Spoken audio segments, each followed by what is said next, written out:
I'm going to try and explain the inexplicable attraction of ocean cruising by sailboat, an activity that I've indulged in for 50 years, in a video that's only going to last 60 minutes. I'm not going to go into the details of many of the trips I've made.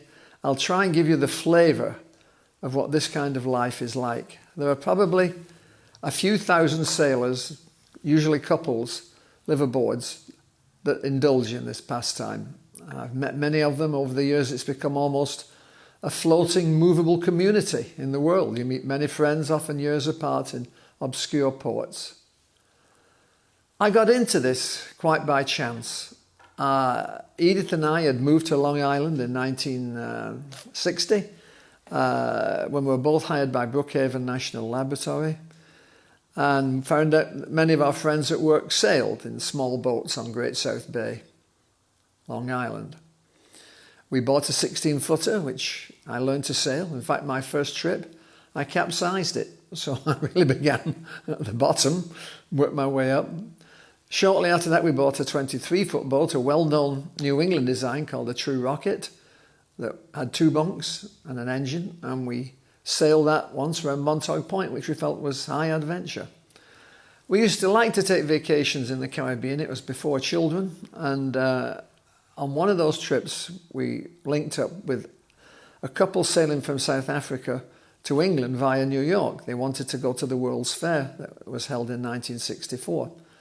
John and Barbara Knight formed a sort of a community, almost a commune, with some friends in Johannesburg, and built this boat over a period of about 16 months. It was steel. John was a fully trained engineer in England before he'd emigrated to South Africa, and they did a wonderful job, except the boat was extraordinarily crude by any modern standards. Also, when we got on board, the engine didn't function, and we sailed with no radio either. So by modern standards, it was considered in the dark ages. Anyway, they arrived in New York for the World's Fair. To make a long story short, we signed up with them, got some friends also to sail with us, and finally 7 of us set off across the Atlantic in Arvincourt. It was a fairly rough trip. We had three different storms to deal with, and we were mostly sick all the time, if you want the truth. But nevertheless, Edith and I got to England invigorated, at least mentally, by this experience. In early '65, I persuaded Edith that we ought to buy an ocean-going boat and eventually move to the Caribbean, which we loved at that time. It was a very colonial atmosphere in the Caribbean, mostly run by the British and the French, and boats were expensive. We didn't have a lot of money, and I saw one advertised in the New York Times, and we met the guy that owned it in Greenport. He sailed over from Rhode Island, where he lived. He was a real character. I looked at the boat. It was virtually new. He'd had it shipped in from Holland that year, and I said I'd love it. But he wanted $20,000, which was more than I earned in a year at that time. And he said, well, don't you work? And I said, yes, of course I work. He said, well, then you just borrow the money. And I said, nobody borrows the money to buy a boat. He said, oh, sure. He said, send a surveyor down, they'll give you 75% of the surveyed price. So I said, well, and he said, so there. He said, all you have to do is find $4,000. Don't you have $4,000? And I said, well, not really. And he said, well, don't you own a boat? I said, we've got this True Rocket. He said, well, how much is that worth? I said, it's worth a couple of grand with the right buyer. He said, well, there. He said, I can wait till you sell that, so now you only need $2,000. He said, have you got $2,000? So I said, well, if you wait till payday, the first of the month, yeah, I've got to. He said, well, there you are, it's yours. And that's how we got to Iona. In '66, we had a shakedown cruise for Iona, which was to go to Bermuda. That was going to be my own offshore initiation as captain. And some friends from the lab and myself set sail in June, which we thought would beat the hurricanes. As it happened, the first hurricane of the year occurred just after we left port. Alma, it was. And we got pretty clobbered up, particularly as none of us really knew what the hell we were doing. The next year, I sailed to Nova Scotia. Again, another initiation of making an ocean passage, although it was mostly a coastal route, except crossing the Gulf of Maine. And Edith flew up with our son, who was born the same year that we bought Iona, in 65. And on the way back round Cape Sable, we had quite a bad storm. When we got to Rockland, Maine, that's where we made a landfall, boats by the dozen were washed up on the shore and houses damaged. So we'd been initiated really well. And the boat was very seaworthy. It was a classic North Sea design, very good boat. I felt then that we were ready for our big adventure, which was to go and live on the boat in the Caribbean. And by 68, we succeeded in selling our house. And when all the dust settled, we had $5,000 in the bank. We got some friends, young men, all of them in their 20s, to sail with me via Bermuda to St. Thomas, while Edith stayed at home. And then when we got to St. Thomas, she flew down with Colin and our cat, Mabel. That turned out to be a wonderful experience, but I have to say that I owe it all to Edith. How many wives in the middle of a successful medical career and with a child of 3 would agree to give up their home, their house, and live with her crazy husband on a 35-foot boat for over a year in the Caribbean? And this was back in the 60s then, when people that did this were fairly rare. Not many boats were cruising then. So I have to say that I miss Edith, and I owe her a great deal. Towards the end of the cruise, Colin had his 4th birthday in the Bahamas. We sailed up to Long Island. I got a job back at the lab. Our daughter Brenda was born. Edith started a private practice. Obviously, my cruising days were temporarily over. To fill in the gap, I bought a small boat, a 19-foot boat with no engine that I sailed and still own, a Rhodes 19, a beautifully designed bay boat, which I still sail when I want to feel that I'm a pure sailor, that is, no engine, no electronics, no nothing. It's just got a mast and sails. And it's a wonderful boat. I linked up with Captain Hugo Hilgendorf, who was a very avid sailor, and I sailed with him on 6 occasions as navigator on the Newport to Bermuda race. When we moved back to Brookhaven, we had many friends that went sailing, and one of them was Arnie Courtner.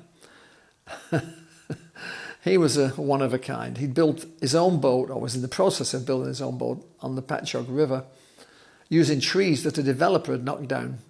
So he really started from scratch, and I think it took him about 8 years to build Sea Swan, a boat he designed himself. He had great artistic ability, but Arnie wasn't a naval architect. Although it looked beautiful, it was not a great sailor. It was badly balanced and pitched and rolled like crazy when you sailed. It was schooner rigged.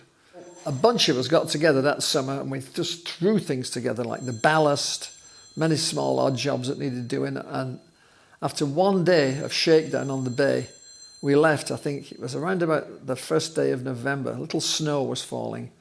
We left for the trip to Bermuda on Sea Swan. It was a very slow trip. It's the longest it has ever taken me to get to Bermuda from New York, 11 days. The winds were constantly on the nose. The boat didn't sail very well.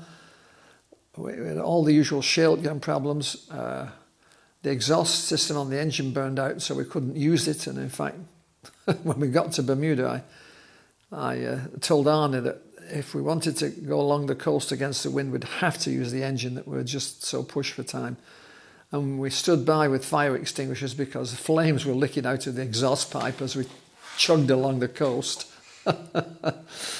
In 74, I was in California on a conference, and Edith had come along just for a break. And I said, they're building a really nice boat down the coast at Costa Mesa called the West Sail. They built a 32-foot model, which I felt was too small, and a 42, which I felt was probably about right. So we rented a car and drove down. And the very first West Sail 42 was on the stocks when we walked into the yard. And Edith looked at it, and it was the long keel, again, a North Sea design, a double ender this time, in the style that was popularised by Colin Archer in the early 1800s, actually, late 1800s, I guess it was, when he did that. And she took one look at it and said, "My God, it's another effing Iona." So when we bought one, We called it Fiona. In 1983, Fiona was launched after 8 years of building the interior. I bought the hull with some tanks, the engine and a few things installed, but no interior furniture or anything like that, or wiring. So I did all that. It took me 8 years of part-time labour in the backyard. The trip in '83 was completely different than the one in Iona. We sailed to Bermuda and back without any problems. In '84, I sailed to Canada, to Cape Breton Island and Sea Prince Edward Island. And I think that was the first time that I actually saw an iceberg at sea as we got up into those northern Canadian waters. So that was a step forward. In '85, I sailed to St. Martin. These were all summer trips that generally took between July the 4th and Labour Day. I would take leave of absence from the lab and spend my summer sailing. In '86, I crossed the Atlantic as captain for the first time to the Azores. That again was, I like the Azores. I'd not been there before. They are wonderful, particularly nice then. They were not very well developed. People still use donkeys for transportation. In '87, I had a fairly responsible job at the lab. Actually, I was chair of the Accelerated Development Department. We're building, or designing, I should say, a big machine and a big accelerator. I just had to come back in the middle of my summer cruise, so I sailed to Bermuda and then up to Maine. Caught a plane back to Long Island, spent a couple of weeks sorting things out at work and went back to Maine and then sailed at home. Maine has, over the years, become a favourite cruising ground of mine. I almost was tempted to move to Maine when I retired, but I decided, what the hell, the winters are not so good there. In '88, I sailed to Grenada. Now, this was a very eventful trip. I had several different crew that came down and met me. And when I got back to Bermuda on the way back from Grenada, the crew member that was supposed to meet me had a family problem. He couldn't make it. I was a bit late to get back to work, so I said, I'll sail alone. So that was my first major ocean passage single-handing. Unfortunately, I ran into extremely bad weather just in the Gulf Stream, winds of well over 100 knots, and the mast fell off. Rather careless of me to lose the mast. And that was, again, an experience that very few sailors should go through. But I did get the boat back in somewhat damaged condition back to Long Island, and Edith was rather annoyed. I think she was very worried I might get myself killed, but I didn't. In '89, I took the boat up to Canada again. I was quite enjoying these northern waters, but of course, nothing like as far as I got years later. But I think we went to Newfoundland and enjoyed the southern coast of Newfoundland. Very stark place to work and try and make a living.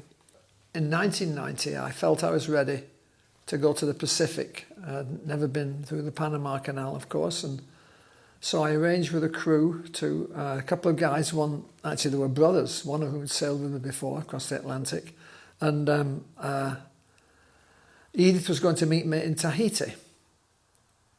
And she brought along, when she did come, she brought along our daughter Brenda. So I left, and when we got to St. Martin, the two brothers decided that they'd sailed far enough. I think they both had girlfriends. It's always a bad factor when you get young crew, that they leave their girlfriends, and after a few days at sea, they realise they'd rather be with their girlfriend than with me on the boat.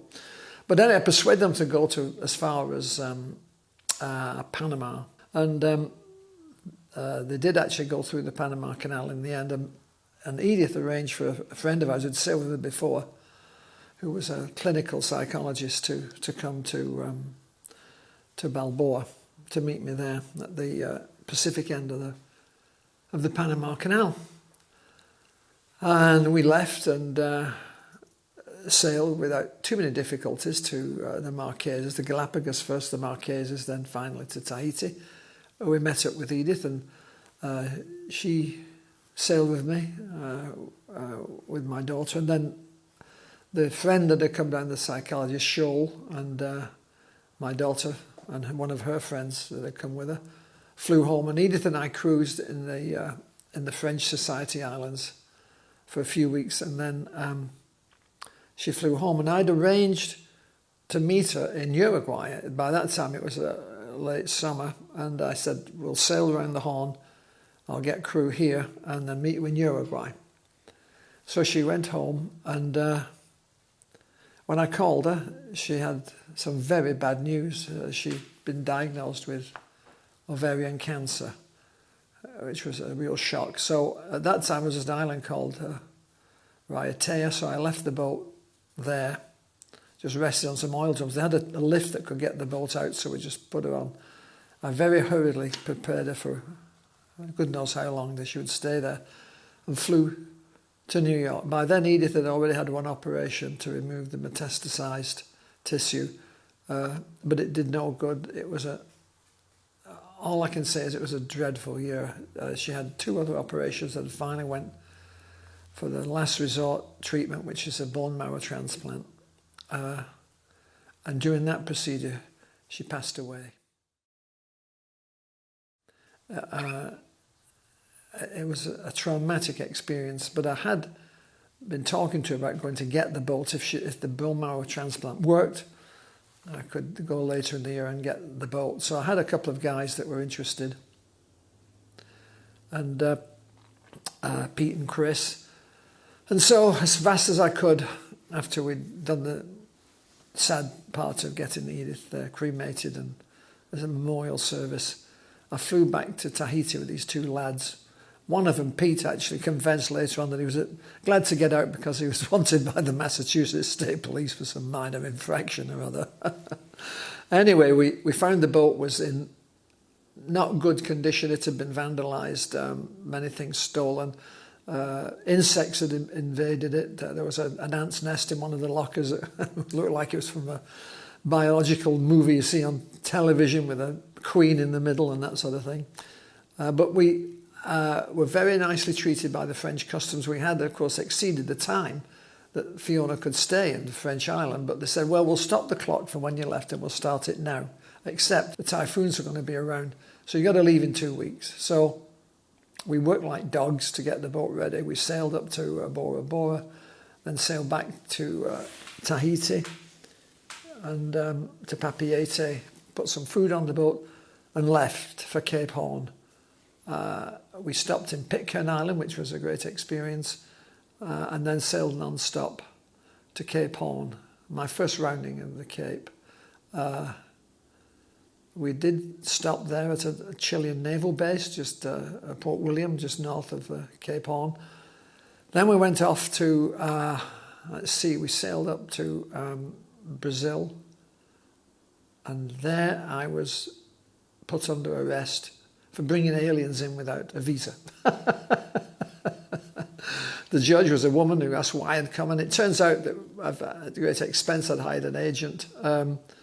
I said that we needed some repairs and some food, and it turns out under international law a ship can always put into port if you have repairs needed. So the agent got us off, and the judge gave us 8 days to make the repairs, which cost me another fortune.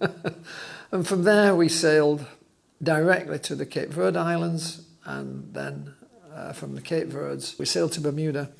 And then my daughter was graduating that year, and I'd promised that I would be there for the ceremony, so I left the boat on a mooring in Bermuda and flew home, and my daughter was successfully graduated. But then I found that I was very depressed to be at the empty house without Edith.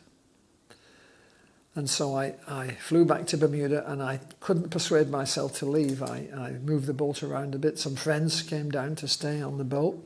In late August, we sailed the boat back home, and then started basically a new life without my wife. It was the fall of '92 when I got back from Bermuda and the trip around the Horn from the French islands in the South Pacific. In '93 and '94, both summers I spent up in Canada, including, again, circumnavigating Newfoundland. I was developing a taste for the higher latitudes. I find the way of life and the people that live in the more remote parts of the world more to my style than the busy cosmopolitan areas that I live in on Long Island. In '95 I retired from the lab. I'd been there 35 years. Since I retired, I spent roughly half my time at sea aboard Fiona. The first trip I made within a month of retiring was a circumnavigation of the world, which took over 2 years. This was a westabout circumnavigation, although I started off by trying to go around the Horn and got beaten up enough that I changed my mind and went through the Panama Canal to the South Pacific, to Australia, New Zealand, up to the Far East, to the Middle East, through the Med, and home via the North Atlantic and Bermuda. After the circumnavigation, I made a 1-year trip via the Panama Canal to the Pacific. Ah, the good stuff. I was able to sail to Easter Island and then back to Chile, sail down the canals to Cape Horn, and then cross the Drake Passage to Antarctica. From there we sailed to South Georgia Island, Tristan da Cunha, South Africa, and home via St Helena. For this trip I was honoured by the Cruising Club of America by the awarding of the Blue Water Medal, which they give annually to one sailor worldwide.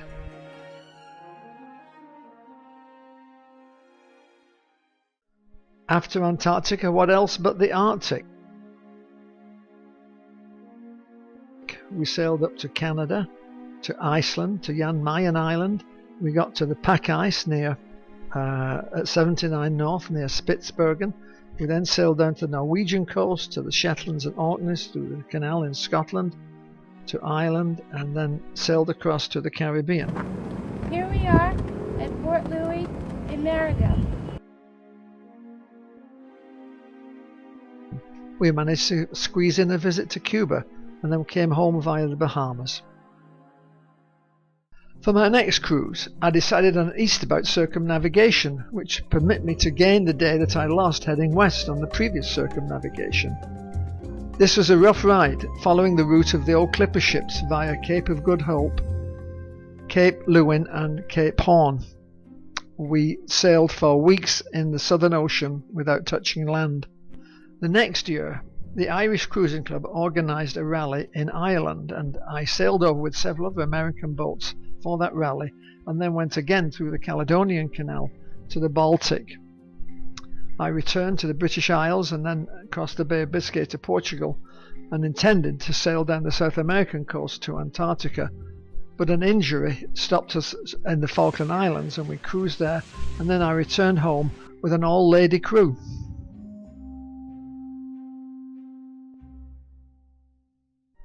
The following 1-year trip took the boat across the Atlantic in standard pattern now to the Canaries and down the coast of Brazil to the Falkland Islands, all of which we'd done before, and then finally we crossed the Drake Passage to the Antarctic continent for the second time. This time we pushed on south to the Antarctic Circle, came back on the west side of Cape Horn, stopped at Juan Fernandez Island, and then went through the Panama Canal from west to east through the Bahamas and home. I next made a short summer cruise just to Azores and then up to Greenland with the attempt of exploring the Davis Strait in preparation for a possible trip to the Northwest Passage the following year. We returned via Labrador to Maine, which was certainly a very pleasant way of spending summer. The following year we did indeed make it through the Northwest Passage. We crossed over to the northern part of Canada, but we got stuck in ice for 3 days. Finally we did break out and made it along the coast of Canada and Alaska to Point Barrow and then down to Nome. In Nome I had crew problems and had to single-hand across the Bering Sea to the Aleutian Islands. From the Aleutians we made a direct shot to San Francisco and then had a very pleasant sail down the west coast of US, Mexico and Costa Rica to the Panama Canal. We sailed home via Cartagena in Colombia and the Bahamas.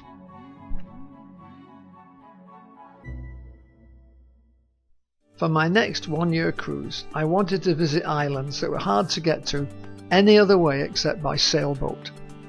We sailed to the Canadian island of Sable, which is 100 miles off the coast, and then up to Iceland and the Faroes, We hoped to visit St Kilda off the Scottish coast, but were foiled by bad weather. We sailed through the Scottish Western Isles to Ireland and down to Portugal, across to the Cape Verdes, and then we struck across the Atlantic to Peter and Paul Rock, an isolated group in the middle of the Atlantic. From there we sailed to French Guiana and Devil's Island, infamous prison. From there we sailed to the Bahamas and home.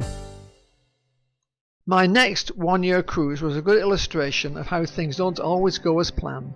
I had hoped to sail down the South American coast, back to the Falklands and Antarctica, and then circumnavigate Antarctica by hugging the coast and heading west. We got as far as the Falklands, but south of the Falklands, very heavy weather, a storm, damaged the boat so that water came in through a broken hose. We nearly sank, and then as we headed for South Africa, the steering system broke and we were hove to for a day with no steering at all. We nearly lost most of our drinking water and finally staggered into South Africa and spent 5 weeks repairing the boat so we could come home via St Helena and the Ascension Islands. In all the voyages that you've just seen, there are many common elements. For example, they all begin with a bon voyage party at Weekes' yard.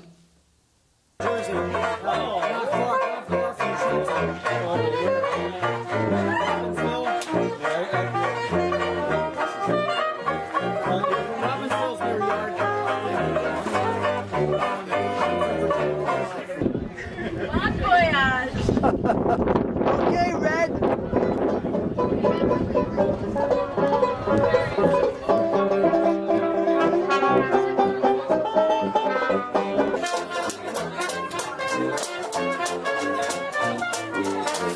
voyage, Dad. I'll miss you. Hopefully I'll see you again. Each trip requires multiple crews for the various stages of the voyage. Here are some shots of more than 100 young men and women, and sometimes old ones, that have sailed with me over the years.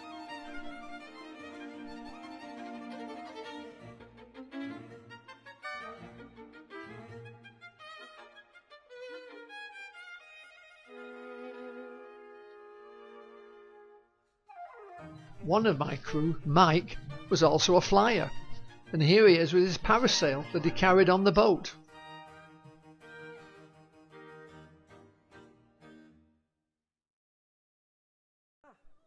During a voyage, any excuse to increase the amount of rum we consume was eagerly taken. We always celebrated birthdays, Christmas, New Year's, you name it. David? Oh, look at that. Officially a Fiona. Oh, sweet. Very high quality hats, those. And a lighter. A light, that's how I don't smoke any. It's a present from Brenda for me. Fat dude. With white beard. Ah, a video. The Life Aquatic. So I'm 23, I'm catching up to these old men today. You got a long way to go, kid. And Bob's on watch, so he's dressed up because we're still looking at gale force winds here. Yeah, it's still pretty ugly out there. Happy birthday to you. Happy birthday to you. Happy birthday, dear Derek. Happy birthday to you. Brilliant, brilliant. Thank you very much. Have a wish now? Yeah. Don't get too much spit on the cake. On any long voyage, food, plentiful and tasty, is very important. However, fresh food does not last long, maybe a week or two at the most. After that, you live off cans and packets.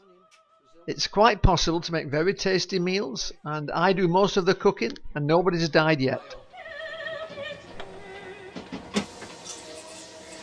More of the fabulous Christmas dinner cooking.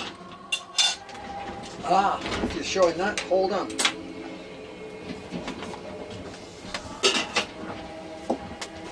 To go with it, German Chardonnay. We have to skin the turkey.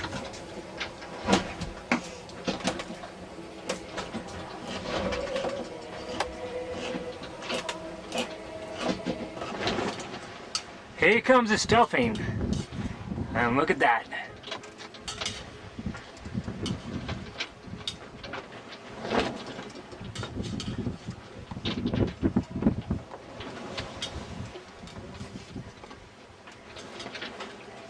What do you think, Gary? Good stuffing?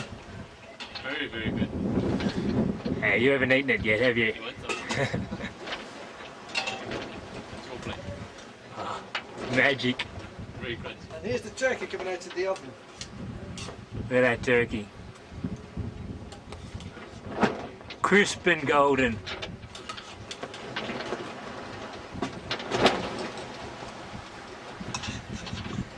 Brazilian peas, very salty.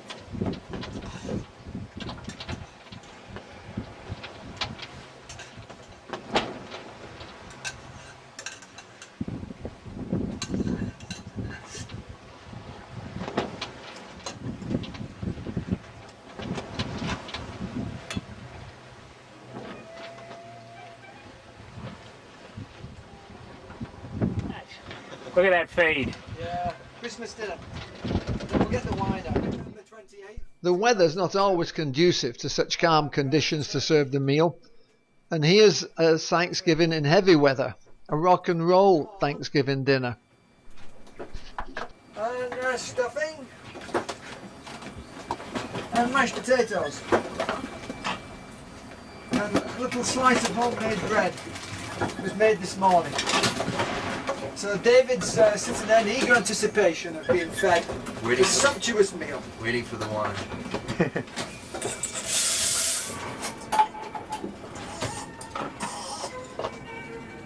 There you go.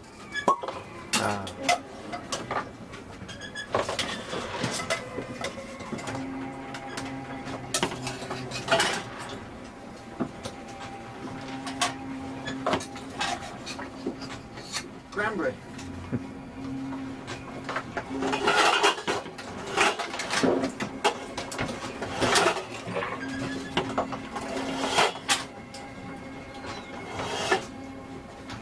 One of our pleasant chores when we're on a long voyage is to bake some fresh bread every day.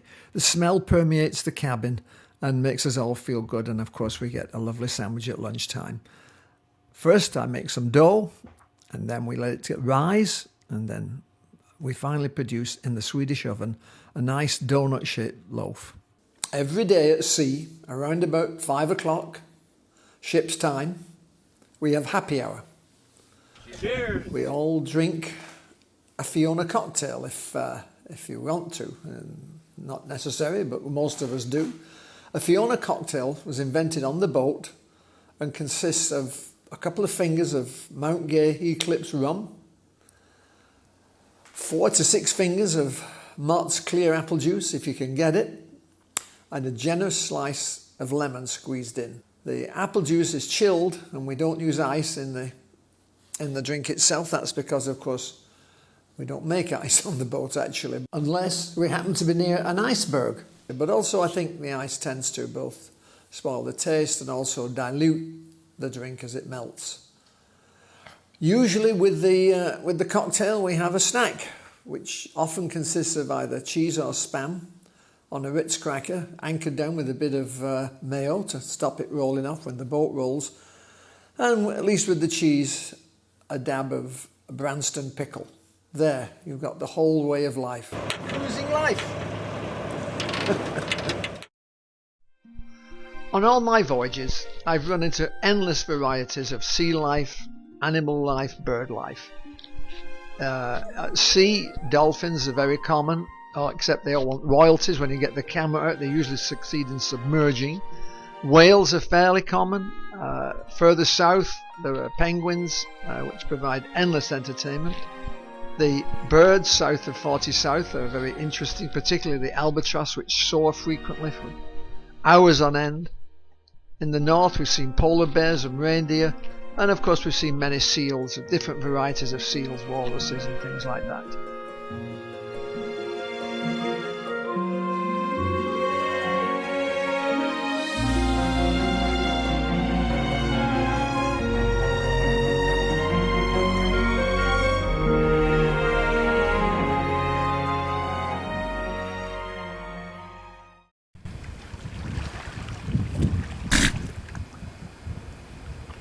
Well, if you say so. I'm told.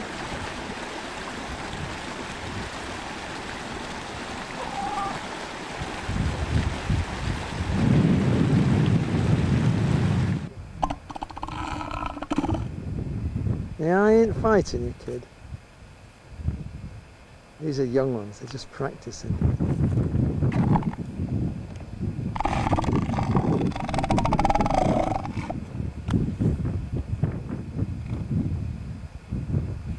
Mothers and pups.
Here's another wallaby. Here are 3 Tasmanian devils, acting devilishly.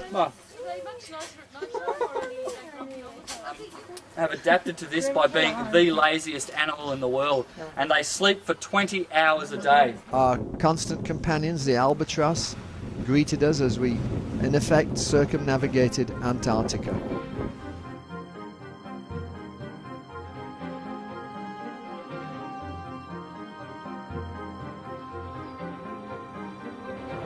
Here's our polar bear sitting on his floe.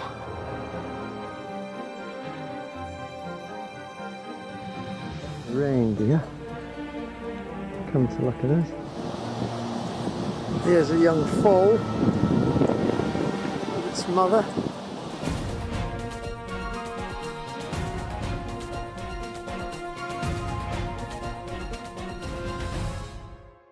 Well, it's getting close to happy hour, and yesterday we crossed the equator, and we have a couple of pollywogs here eagerly awaiting the arrival of Father Neptune. So certified they're no longer pollywogs, but sons of Neptune. That's Damien and Marco. Father Neptune is coming. Oh la la.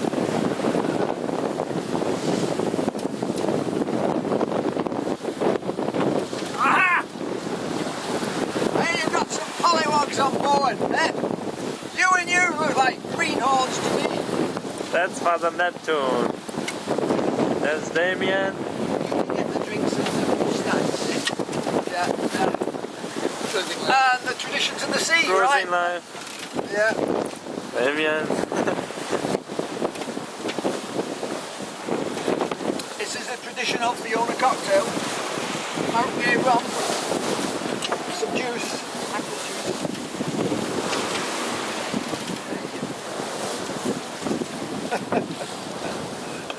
Damien McGough, I now pronounce you a son of Neptune.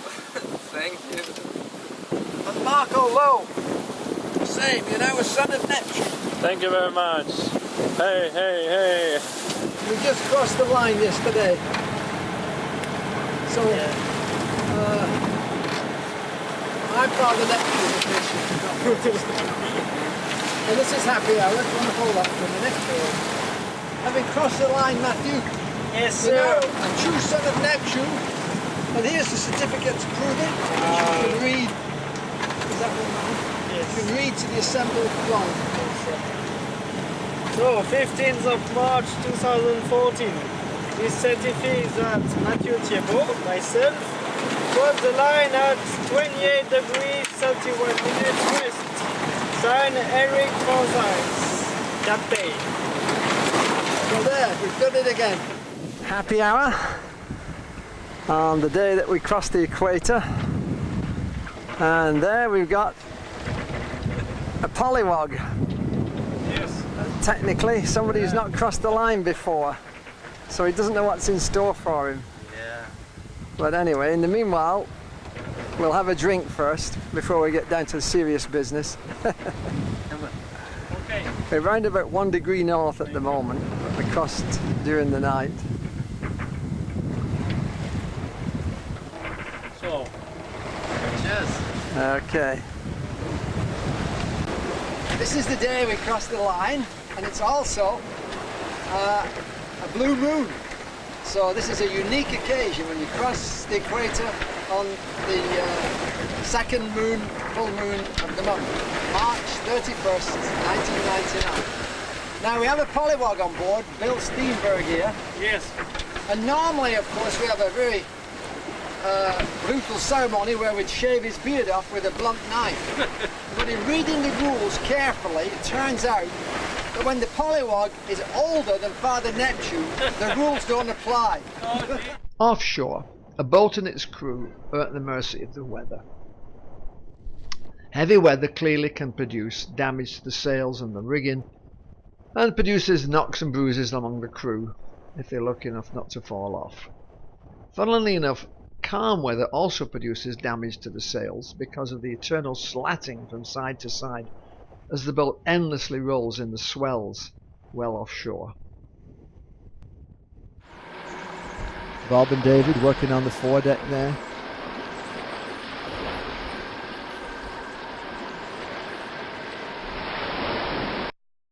Main boom broken on the way to New Zealand. And we broke the whisker pole, which you see here. Looking a bit westward away, you can see what happened.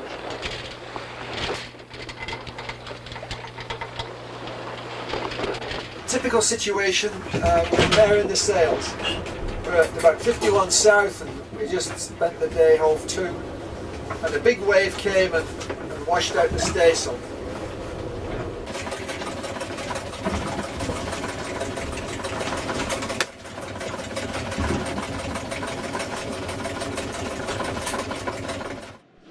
In heavy weather, besides breaking the boat, we often break the crew, including myself. Result of a head-on collision with the staysail boom. The captain suffers a broken rib during a knockdown. And I broke my hand helping a guy tie up in the Baltic. The interior of the boat is quite complicated and contains a good deal of machinery that requires maintenance, such as the engine, refrigeration, the steering system, and numerous pumps. In order to do this, we have to carry a great stock of spare parts and tools and know how to use them.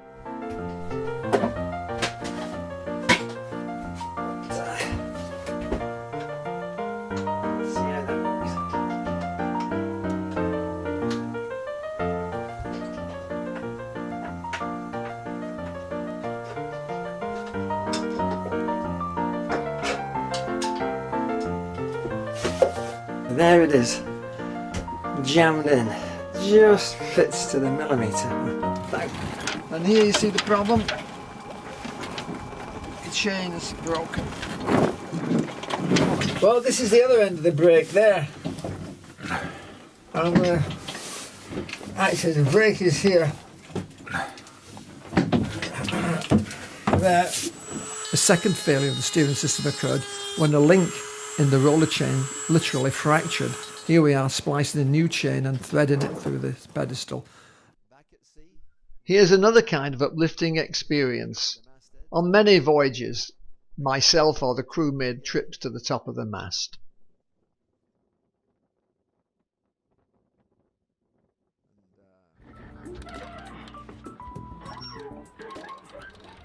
Before we left Costa Rica, I had to do some electrical maintenance at the top of the mast to repair the lights that had gone out due to the pounding we took. Of the 4 wires, 2 will be good, so he's checking for continuity. Here are just a few of the many scary experiences I've endured. For example, going aground and spinning out of control in the Panama Canal.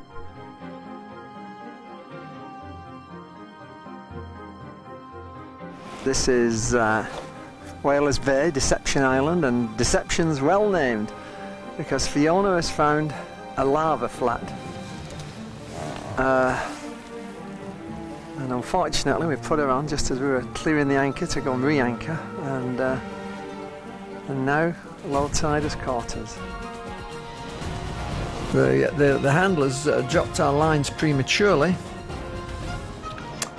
and we began to drift out of control, and the tugboat ahead, which was running its engines to keep a disabled ship in position, caused such turbulence that the boat was tossed around inside the lock. Better not make any remarks about the line handlers on this canal.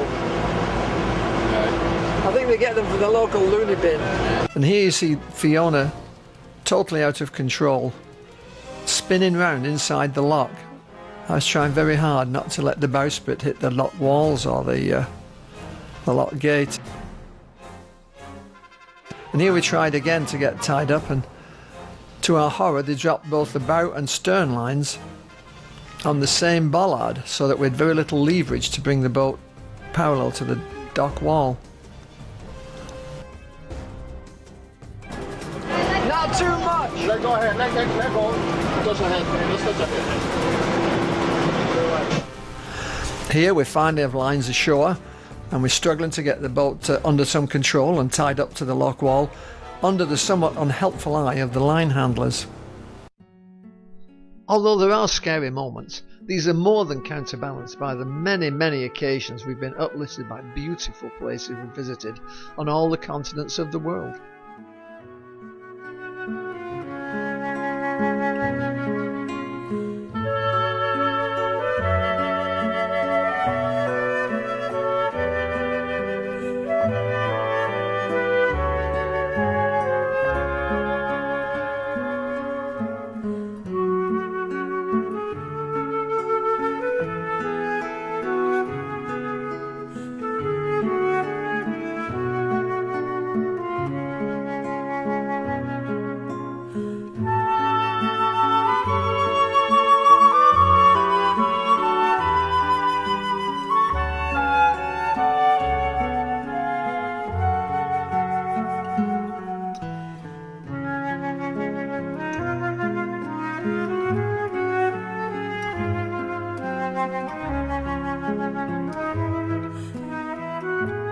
We're halfway down the Le Maire Channel here, and a good wind has come up.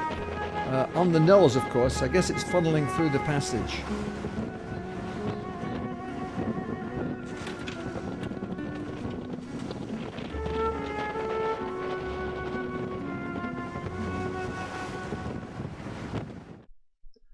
Good communications are an essential part of any successful cruise. It's vital for safety and also morale, talking to loved ones at home. I have both satellite radios, shortwave radios, and I can get weather forecasts that way as well. 3518. 2 degrees 59 east. 2 degrees 59 east. And as I say, every day we get a weather forecast on shortwave radio. It's known as a GRIB. Gridded binary, that stands for, and it's a digital way of transmitting information about the wind over shortwave. All right, I've downloaded the signal from the station in Lunenburg. There it is, and if I click on this icon here,